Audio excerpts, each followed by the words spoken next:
ओम शांति। आज हम 71 की मुरली शुरू कर रहे हैं। 18 जनवरी 1971। टाइटल है अव्यक्त स्थिति द्वारा सेवा। बाबा ने कहा, आज आवाज़ से परे जाने का दिन रखा हुआ है, तो बाप दादा भी आवाज़ में कैसे आएं?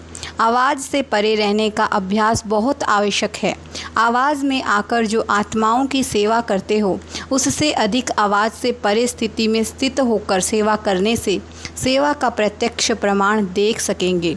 अपनी अव्यक्त स्थिति होने से अन्य आत्माओं को भी अव्यक्त स्थिति का 1 सेकंड में अनुभव कराया तो वह प्रत्यक्ष फल स्वरूप आपके सन्मुख स्थिति का 1 सेकंड में अनुभव करवाया तो बाबा ने कहा वह प्रत्यक्ष फल स्वरूप आपके सन्मुख दिखाई देगा। आवाज़ से परे स्थिति में स्थित हो फिर आवाज़ में आने से वह आवाज़ नहीं लगेगा, लेकिन उस आवाज़ में भी अव्यक्ति वाइब्रेशन का प्रवाह किसी को भी बाप की तरफ आकर्षित करेगा। वह आवाज़ सुनते हुए उन्हों को आपकी अव्यक्त स्थिति का अनुभव होने लगेगा। जैसे इस साकार सृष्टि में छोटे बच्चों को लोरी देते हैं, वह भी आवाज़ होती है, लेकिन वह आवाज़ से परे ले जाने का साधन होता है। ऐसे ही अव्यक्त स्थिति में स्थित होकर आवाज़ में आओ तो आवाज़ से परे स्थिति का अनुभव करा सकते हो। 1 सेकंड की अव्यक्त स्थिति का अनुभव आत्मा को अविनाशी संबंध में जोड़ सकता है। ऐसा अटूट संबंध जुड़ जाता है जो माया भी उस अनुभवी आत्मा को हिला नहीं सकती। सिर्फ आवाज़ द्वारा प्रभावित हुई आत्माएं अनेक आवाज़ सुनने से आवागमन में आ जाती हैं, लेकिन अव्यक्त स्थिति में स्थित हुए आवाज़ द्वारा अनुभवी आत्माएं आवागमन में, बाबा ने कहा, आवागमन से छूट जाती हैं। ऐसी आत्मा के ऊपर किसी भी रूप का प्रभाव नहीं पड़ सकता।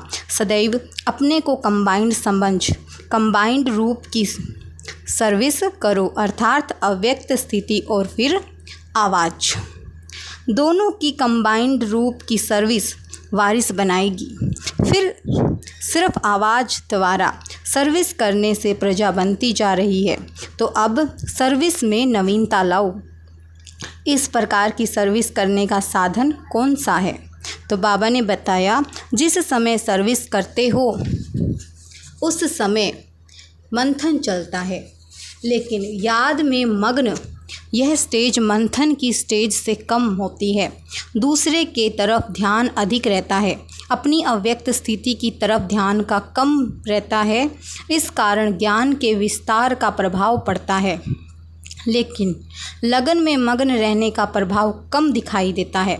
रिजल्ट में यह कहते हैं कि ज्ञान बहुत ऊंचा है, लेकिन मग्न रहना है यह हिम्मत नहीं रखते, क्योंकि अव्यक्त स्थिति द्वारा लगन का अर्थात संबंध जोड़ने का अनुभव नहीं किया है। बाकी थोड़ा कणा दाना लेने से प्रजा बन जाती है।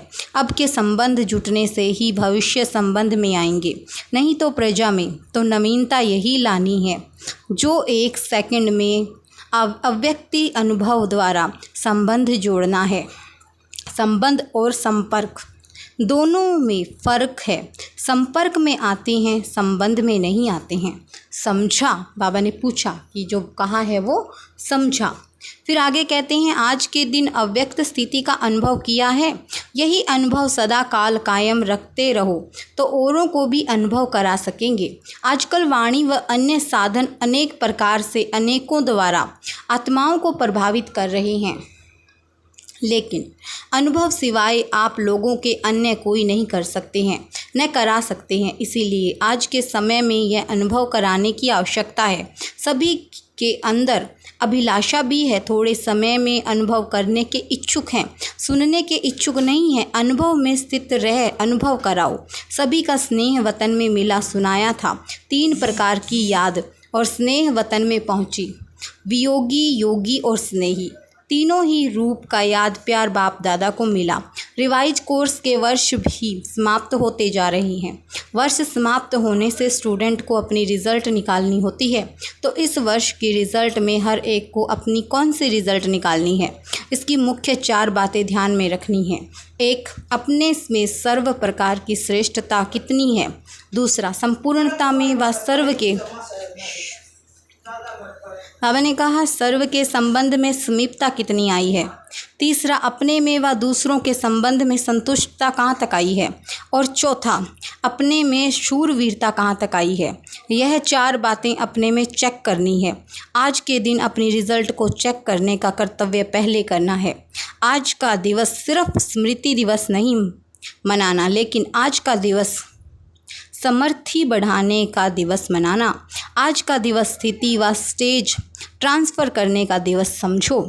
जैसे बाबा कहते हैं जैसे आजकल ट्रांसपेरेंट चीज़ें अच्छी लगती हैं ना, वैसे अपने को भी ऐसी ट्रांसपेरेंट स्थिति में ट्रांसफ़र करना है। आज के दिन का महत्व समझा।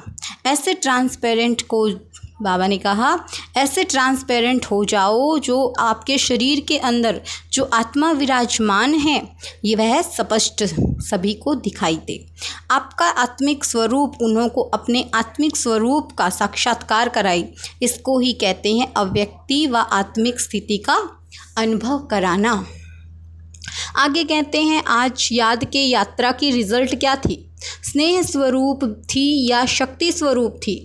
यह स्नेह भी शक्ति का वरदान प्राप्त कराता है। तो आज स्नेह का वरदान प्राप्त करने का दिवस है। एक होती है पुरुषार्थ से प्राप्ति, दूसरी होती है वरदान से प्राप्ति। तो आज का दिन पुरुषार्थ से शक्ति प्राप्त करने का नहीं, लेकिन स्नेह द्वारा शक्ति का वरदान प्राप्त करने का दिवस है। आज के दिन को विशेष वरदान का दिन समझना। स्नेह द्वारा कोई भी वरदाता से वर प्राप्त हो सकता है, समझा। पुरुषार्थ द्वारा नहीं, लेकिन स्नेह द्वारा। किसने कितना वरदान लिया है वह हर एक के ऊपर है, लेकिन स्नेह द्वारा सभी समीप आकर वरदान प्राप्त कर सकते हैं। वरदान के दिवस को जितना जो समझ सके उतना ही पा सकते हैं। कैच करने वाले की कमाल होती है। आज के वरदान दिवस पर जो जितना कैच कर सके उन्होंने उतना ही वरदान प्राप्त किया है। जैसे पुरुषार्थ करते हो एक बाप के सिवाय और कोई याद आकर्षित न करे, ऐसे आज का दिन सहज याद का अनुभव किया। अच्छा, ओम शांति।